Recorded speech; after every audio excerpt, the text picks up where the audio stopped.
SK하이닉스가 오늘이죠. 이사회를 열고 EUV 스캐너 기계장치 구입을 위해서 2025년까지 약 5조 수준, 정확히는 4조 7,549억 원을 투자하기로 의결을 했습니다. 요거는 정식 공시가 된 내용이고, 당연히 EUV에 대한 투자이면 어느 회사일까요? 네덜란드의 ASML밖에 없겠죠. 이 부분에 대해서는 이 돈되는 라디오에서도 한 1년 전부터 언급을 드린 것 같아요. 삼성전자가 이제 파운드리에서 7나노 EUV를 먼저 들어가고, 그것을 메모리 반도체에 적용하면서 메모리 반도체 분야에서도 SK하이닉스를 훨씬 더 앞서갔죠. 원래도 삼성전자가 앞서 있었지만 이 EUV 공정에 대한 파운드리에서의 공정 경험으로 그것을 메모리에 적용하면서 판을 뒤집었습니다. 그런 관점에서 본다면 지금 마이크론은 꿈도 못 꾸는 일이죠.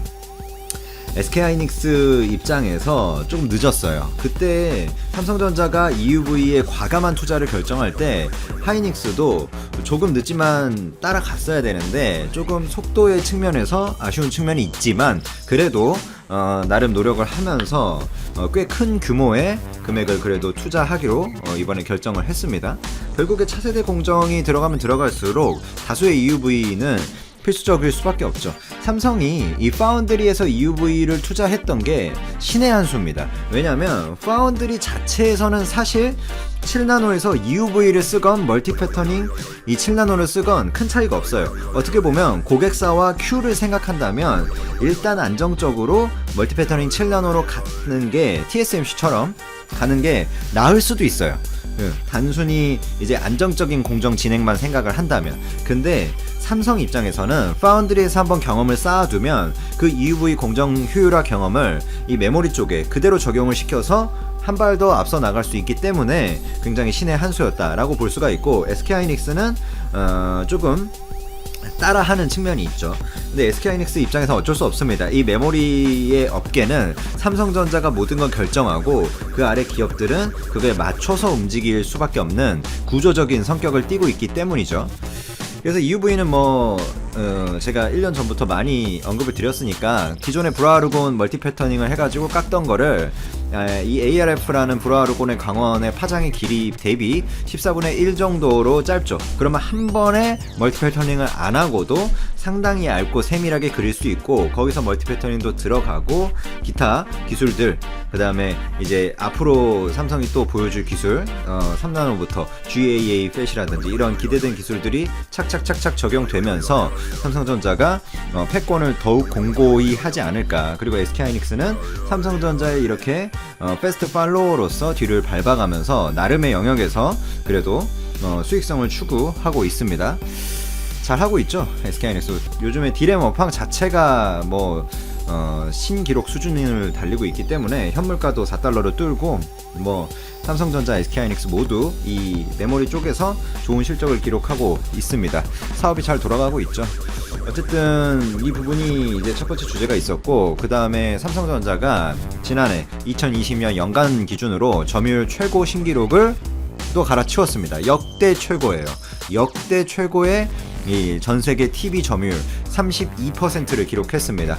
작년에 코비드-19 영향으로 전체적인 Q가 그다지 좋지 않았음에도 불구하고 삼성이 좋은 기록을 세웠고, LG까지 합한다면 전 세계에서 팔리는 TV 점유율의 과반 이상, 절반 이상을 이제 차지하는 수준을 기록을 했다. 한국이 굉장히 자랑스러운 그 부분이죠. 15년 연속입니다. 삼성전자가 글로벌 TV 시장에서 1위를 기록한 것은 15년 연속이에요. 2006년에 보르도 TV 기억하시는 분들도 있으실 것 같아요.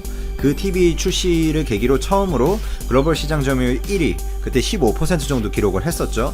그 이래로 계속해서 이제 좀 더 앞선 기술에 물론 이제 LG OLED가 기술적으로 앞서긴 하지만 나름 이렇게 삼성전자도 퀀텀 닷을 적용한 그런 좋은 TV들을 출시하면서 계속해서 앞서 나갔어요. LG가 QLED에 대해서 이제 진정한 QLED가 아니다, 백라이트가 있다 이러면서 많이 이제 욕을 하긴 하지만, 그리고 LG의 그 삼성에 대한 비판은 합리적인 비판인 것은 맞습니다. 왜냐면 실제로 QLED는 LCD 범주의 기술이고 OLED가 자발광 이제 OLED 기술이기 때문에 기술 범주 면에서 보면 QLED는 백라이트가 존재를 하니까 장단점이 있긴 한데 QLED는 좀 내구성이 좋고 뭐 버닌이라든지 OLED 특유의 블루 OLED 소자의 그 특성에서 좀 자유롭고, 대신 어떤 진짜 어두운 것을 더 어둡게 표현하는 명암비 같은 측면에서는 이제 OLED를 따라갈 수가 없죠. 왜냐면 자발광을 하니까. 뭐 그런 측면에서 장단점이 있는데 삼성이 마케팅도 잘 했고, 그리고 이제 실제로 사람이 눈으로 이제 구분하는 데 있어서 또 이제 TV 부분이 이제 뭐 한계에 오지 않았나 이런 생각도 듭니다. 물론 마이크로 LED가 이제 다음이에요. QD OLED를 중간에 밟고 갈 텐데 그거는 잠시 들렸다 가는 거고 결국에 이제 마이크로 LED TV로 갈 텐데, 저는 그런 의문이 있긴 해요. 이제 TV 분야에서 얼마나 큰 혁신이 나올 수 있을 것인가.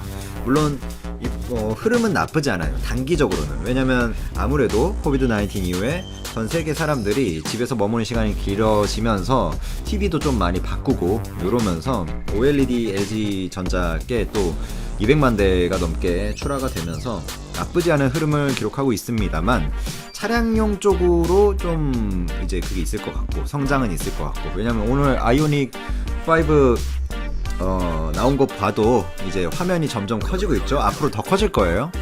이 분야에서는 이제 LG의 점유율이 절대적이죠. 근데 삼성전자가 아이오닉에 납품을 했고, 뭐 이런 업체 그 두 경쟁사가 이쪽에서도 치열하게 싸우고 있다라는 부분 짚으면 될 것 같고요.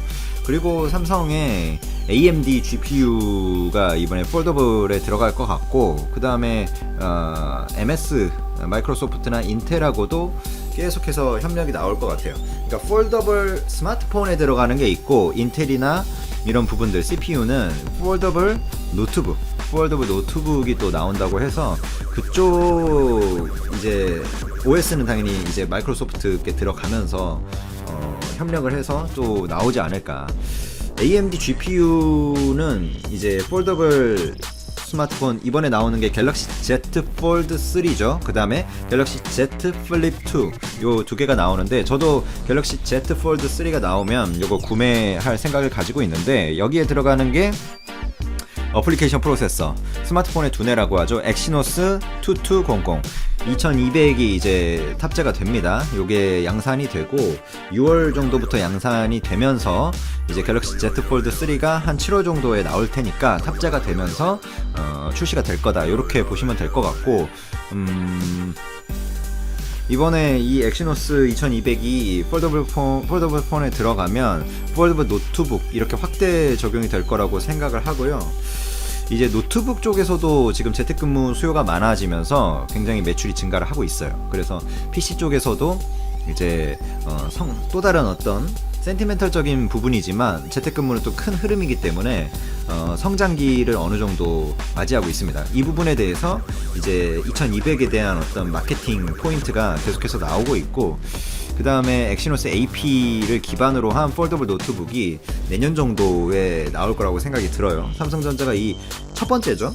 폴더블 노트북이라는 것은 요거는 인텔과 협업을 해서 인텔의 CPU가 적용이 될 거라고 생각이 되고, ARM 프로세서는 이제 노트북 PC에 적용도 되는데, 그러니까 인텔이 아닌 ARM이 적용되는 것은 그 슬림 노트북, 폴더블이 아니라 그런 쪽으로 들어가지 않을까 생각이 듭니다. 그러니까 폴더블 노트북 쪽에는 인텔이 들어가고, 그 다음에 슬림북 쪽에는 ARM이 들어가고, 뭐 이런 식으로 그 ARM은 이제 모바일 기반의 프로세서라고 보시면 되고, 이제 인텔은 전통적인 PC 기반의 프로세서라고 보시면 되죠. 그게 좀 나눠져 가지고 이제 들어간다, 이렇게 보시면 될 것 같아요. 요즘 삼성전자하고 뭐 SK하이닉스 모두 다 사업은 잘 하고 있죠.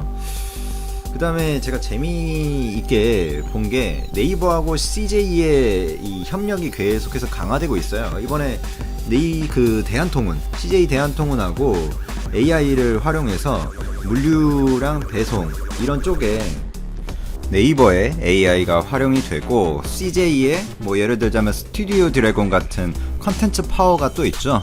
드라마 제작사인데 우리나라에서 뭐 규모로 치면 스튜디오 드래곤이 1위죠.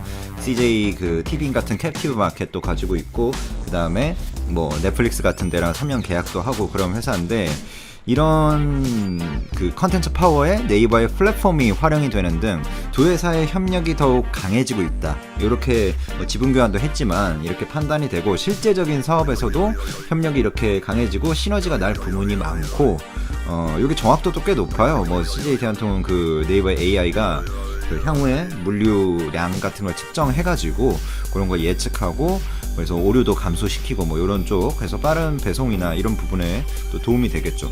그리고 또 네이버에 그 우리가 스토어에서 시키는 것들을 좀 아쉬운 측면이 있다면 당일 이길 배송 뭐 이런 거 있잖아요.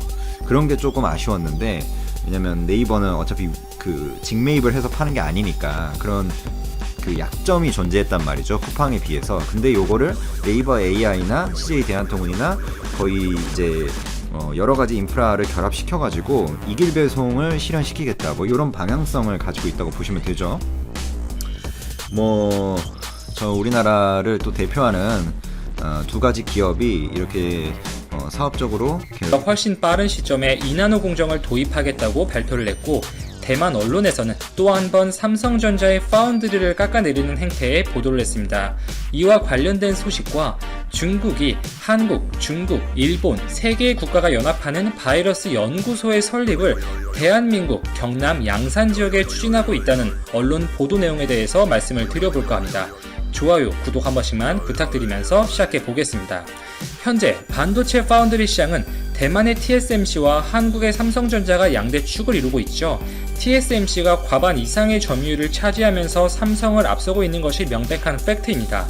삼성이 단기간에 TSMC를 넘어서기에는 현재 점유율 격차가 저명한 만큼 어려운 것이 사실이지만, 반도체 공정이 7나노, 5나노, 3나노 이렇게 초미세 공정으로 들어가게 되면 보다 장기적인 관점에서 삼성전자가 TSMC를 역전할 수 있다는 희망적인 예상들은 심심치 않게 나오고 있는데요. 그 중심에 있는 기술이 바로 게이트-올-어라운드 GAA 기술입니다. 삼성전자는 3나노 미세 공정부터는 GAA 기술을 적용시킬 것이 거의 확실시되고 있죠. 그 시점은 2022년이 될 것으로 예측이 되고 있습니다. 반면에 TSMC는 3나노 공정에서도 현행대로 핀팻 기술을 동일하게 적용하되 2나노 공정에서는 GAA 기술을 도입할 예정이라고 밝혔습니다. 현재 파운드리 시장을 놓고 보면 TSMC의 불안감, 초조함이 굉장히 강하게 느껴집니다. 물론 현 시점에서 압도적인 점유율을 차지하고 있는 것이 맞지만 생산 공정이 과포화 상태에 이르렀고, 많은 팹리스 기업들의 추가적인 주문을 받을 여력이 안 되고 있습니다. 퀄컴이 내년에 출시할 스마트폰 AP 스냅드래곤 875 역시 당초에는 TSMC의 5나노 공정을 통해 제조될 것이 확실시되었지만, 현재 TSMC의 5나노 공정 라인은 애플이 거의 대부분 차지하고 있고, 이에 따라서 삼성전자의 5나노 공정으로 선회해서 만들어질 것이 거의 확실시되고 있는 상태죠. 뿐만 아니라 IBM의 서버용 CPU나 엔비디아의 차세대 GPU 역시 삼성이 수주를 따는 상태입니다. 이렇게 TSMC가 원래 차지해야 될 지분들을 야금야금 삼성전자에게 뺏기고 있다는 것입니다. TSMC 입장에서는 이렇게 당장의 생산 캐파 한계로 추가적인 주문 물량을 삼성에게 빼앗기는 것이 상당히 불안하고 초조할 수밖에 없는데요. TSMC보다 단가를 훨씬 저렴하고 고객사의 니즈를 세세하게 맞춰주는 이 공격적으로 마케팅을 하고 있는 삼성전자에 대한 경각심을 가질 수밖에 없다는 것이죠. 그리고 이러한 치킨 게임 행태의 경쟁을 통해서 메모리 반도체 세계 1위에 올랐던 삼성전자의 저력, 그 위상을 생각한다면 더더욱 그럴 수밖에 없습니다. 따라서 TSMC는 마케팅적인 요소, 언론을 통한 홍보를 굉장히 적극적으로 하고 있는데요. 이번처럼 삼성이 3나노의 GAA 기술을 적용한다고 밝히고, 바로 뒤이어서 TSMC가 2나노를 하겠다고 발표를 했고, 2나노 공정에 GAA 기술을 도입하겠다고 언론에 대대적인 보도자료를 내도록 한 것이 하나의 예시라고 볼 수가 있습니다. 뿐만 아니라 대만의 디지타임즈나 하드웨어 타임즈 등의 자국의 기술 언론, 매체를 이용해서 은근히 삼성전자의 파운드리를 깎아내리고 TSMC의 기술력을 띄우는 기사들을 써내리고 있는데요.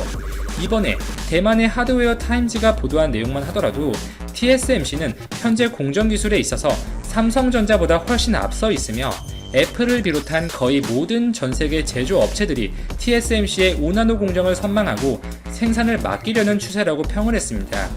TSMC가 준비하는 5나노, 3나노 핀팩 공정만으로도 삼성전자의 3나노 GAA 공정보다 높은 경쟁력을 갖는 것으로 생각한다. 이렇게 보도를 했는데요. 물론 현재 시점에서 TSMC의 캐파 과부하로 삼성이 반사적인 이익을 보고 있다는 것은 부인할 수는 없죠.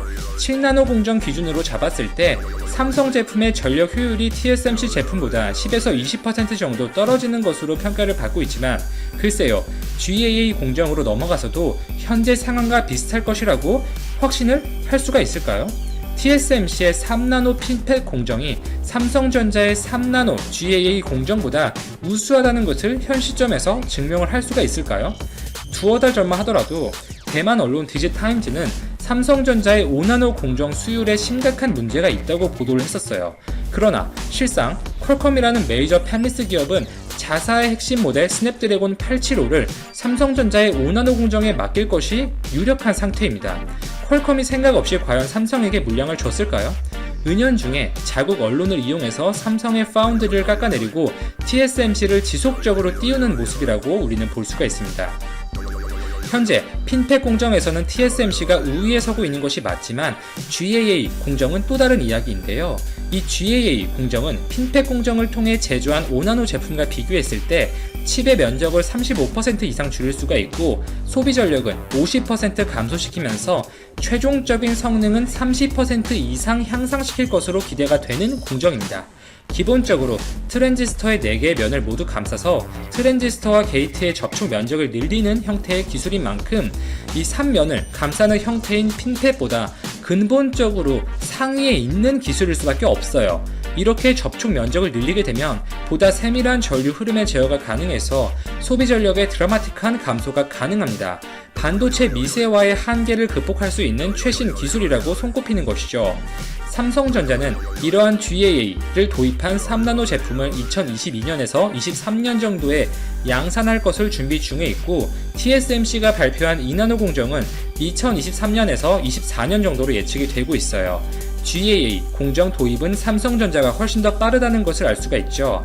그 기술 자체만 놓고 보면 삼성전자가 세계 최고 수준이라는 것이 업계의 주류 의견이라고 볼 수가 있고 과연 TSMC가 이 GAA 공정에서 삼성전자보다 자신이 있었다면 삼성보다 훨씬 늦은 시기에 도입을 하는 것이 과연 타당한 결정이라고 볼 수가 있을까요?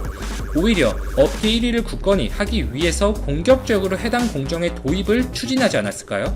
이 GAA 공정에 있어서만큼은 TSMC가 삼성전자보다 자신감이 부족한 것 아니냐. 그리고 당장 GAA 공정이 도입된 제품이 양산되려면 4년, 5년의 시간이 남았는데 이렇게 급하게 곧 도입할 것처럼 언론 보도를 내고 분위기를 몰아가는 것은 그만큼 TSMC의 불안감이 내포된 것이 아니냐. 이렇게 의심을 해볼 수가 있는 대목입니다. TSMC에게는 두 가지의 큰 숙제가 있는 것이죠. 당장의 생산 능력을 향상시키기 위해서 적극적인 설비 투자가 요구가 되고 있고 이미 3나노 넘어서 GAA 공정 도입을 당장 2년 뒤에 도입하겠다고 하는 삼성전자에 대항하여 2나노 GAA 공정에 대한 적극적인 연구 개발, R&D도 필요한 상태입니다. TSMC는 파운드리 전문 기업이죠. 반면에 삼성은 종합적인 반도체 기업이고 이 캐시카우 측면에서 우위에 있는 삼성전자에게 반드시 언젠가는 역전의 기회가 올 수 있다. 이렇게 생각을 해볼 수가 있습니다. 자, 그리고 다음 소식입니다.